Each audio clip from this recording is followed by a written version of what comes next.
हर हर महादेव दोस्तों। आज मैं लेकर आई हूँ प्रयागराज के लेटे हुए हनुमान जी की पौराणिक कथा।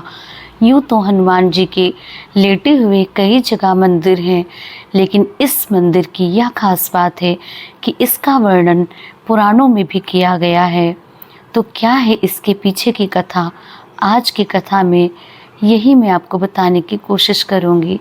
प्रयागराज क्षेत्र के संगम तट पर स्थित पुराण प्रसिद्ध लेटे हुए हनुमान जी का मंदिर धरती का एकमात्र मंदिर है जिसका विवरण पुराणों में विशद रूप से प्राप्त होता है। यही एकमात्र ऐसा मंदिर है जहां हनुमान जी के लेटे हुए रूप का विवरण मिलता है। इस मंदिर की कथा इस प्रकार है। त्रेता युग में जब हनुमान जी अपने गुरु सूर्यदेव से अपनी शिक्षा दीक्षा पूरी करके विदा होते समय गुरुदक्षिणा की बात करते हैं, तो भगवान सूर्यदेव हनुमान जी से कहते हैं जब समय आएगा तो वे दक्षिणा लेंगे। हनुमान जी मान गए, किंतु फिर भी तत्काल में हनुमान जी के बहुत जोर देने पर भगवान सूर्यदेव ने कहा, मेरे वंश में अवतरित अयोध्या के राजा दशरथ के पुत्र राम अपने भाई लक्ष्मण एवं पत्नी सीता के साथ प्रारब्ध के भोग के कारण वनवास को प्राप्त हुए हैं। वन में उन्हें कोई कठिनाई ना हो या कोई राक्षस उनको कष्ट ना पहुंचाए, इसका तुम्हें ध्यान रखना होगा। सूर्यदेव की बात सुनकर हनुमान जी अयोध्या की तरफ प्रस्थान हो गए। भगवान सोचने लगते हैं कि यदि हनुमान ही सभी राक्षसों का संहार कर डालेंगे तो मेरे अवतार का उद्देश्य समाप्त हो जाएगा। अतः उन्होंने माया को प्रेरित किया कि हनुमान को घोर निद्रा में डाल देने का आदेश दिया। भगवान का आदेश प्राप्त कर माया उधर चली गई जिस तरफ से हनुमान जी आ रहे थे। इधर हनुमान जी जब चलते हुए गंगा के तट पर पहुंचे तब तक भगवान सूर्य अस्त हो गए। हनुमान जी ने माता गंगा को प्रणाम किया तथा रात में नदी नहीं लांघते, यह बात सोचकर गंगा के तट पर ही रात व्यतीत करने का निर्णय किया। हनुमान जी के हृदय में अपने गुरु की आज्ञा का पालन का संदेश विचर रहा था, अतः उन्हें नींद भी नहीं आ रही थी। अतः वह आसन लगाकर ध्यानस्थ हो विचार मग्न हो गए। इधर माया ने जब उन्हें ध्यानस्थ देखा तो वह डर गई, क्योंकि यदि प्रातः काल हो गया तो हनुमान जी अयोध्या पहुंच जाएंगे तथा प्रण के दृढ़ निश्चयी हनुमान जी अपना कार्य प्रारंभ कर देंगे। हनुमान जी का ध्यान टूटता है। उन्होंने सोचा क्यों न रात सत्संग में बिताई जाए। यह सोचकर वह ऋषि भरद्वाज के आश्रम की तरफ चल पड़े। अब माया और भी निराश हो गई। हनुमान जी भरद्वाज ऋषि के आश्रम पहुंचे। वहां वेद पुराण का व्याख्यान चल रहा था। हनुमान जी वहीं बैठकर कथा सुनने लगे। कथा में भारद्वाज ऋषि ने बताया कि कल यहाँ पर जगत के स्वामी तथा अयोध्या नरेश दशरथ के पुत्र के रूप में अवतरित भगवान राम गंगा को पार कर पहुँचने वाले हैं। हनुमान जी यह सुनकर बहुत प्रसन्न हो गए। अभी उन्होंने गंगा पार कर अयोध्या जाने का विचार त्याग दिया तथा वहीं संगम के तट पर ही रहकर भगवान राम की प्रतीक्षा करने का निर्णय लिया। रात्रिकालीन कार्यों को पूरा कर हनुमान जी वहीं संगम के तट पर लेट गए और उन्हें नींद आ गई। इधर माया को अवसर मिला और उसने हनुमान जी को धर दबोचा। हनुमान जी घोर निद्रा में चले गए। इधर भगवान राम गंगा पार कर प्रयाग पहुँचे। उन्होंने हनुमान जी को सोते हुए देखा तथा उनको यह वरदान दिया कि इस सोए हुए हनुमान जी की मूर्ति के जो दर्शन करेगा उसे बिना किसी प्रयास के मेरी कृपा प्राप्त होगी।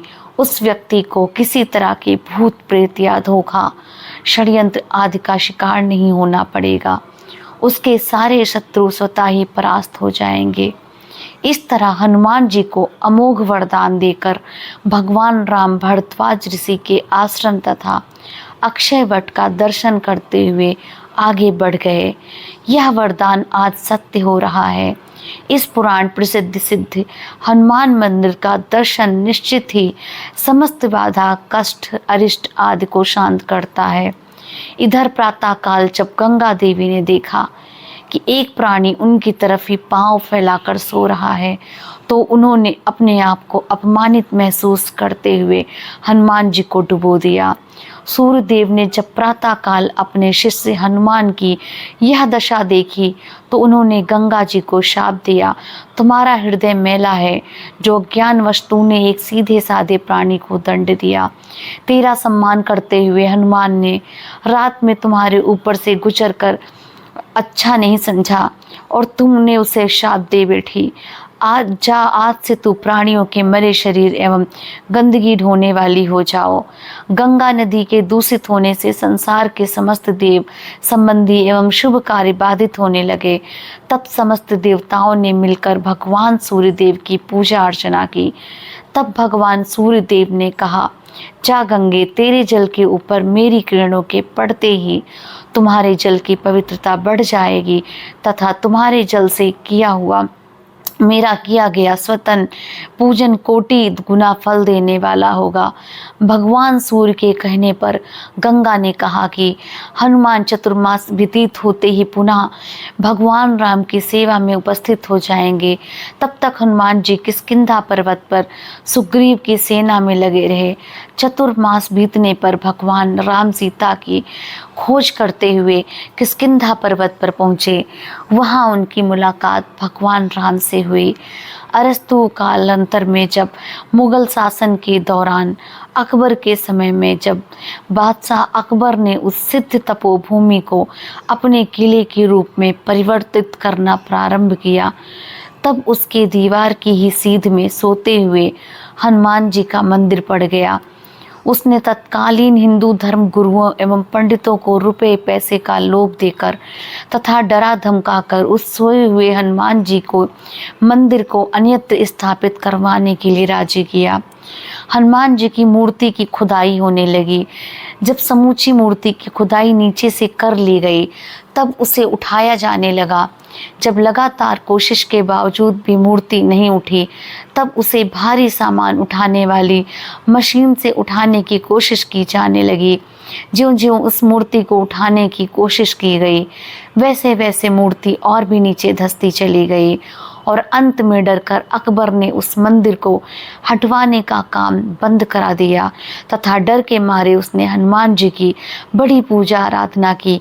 आज भी उसके उतने बड़े भव्य किले की दीवार हनुमान जी के मंदिर की तरफ टेढ़ी ही है। तभी से हनुमान जी की मूर्ति आज भी उसी अवस्था में लेटी हुई है। तो आज की कथा यहीं समाप्त होती है। जय श्री राम, जय श्री हनुमान। ऐसी ही और अच्छी अच्छी कथा सुनने के लिए मेरे चैनल को सब्सक्राइब कीजिए। हर हर महादेव।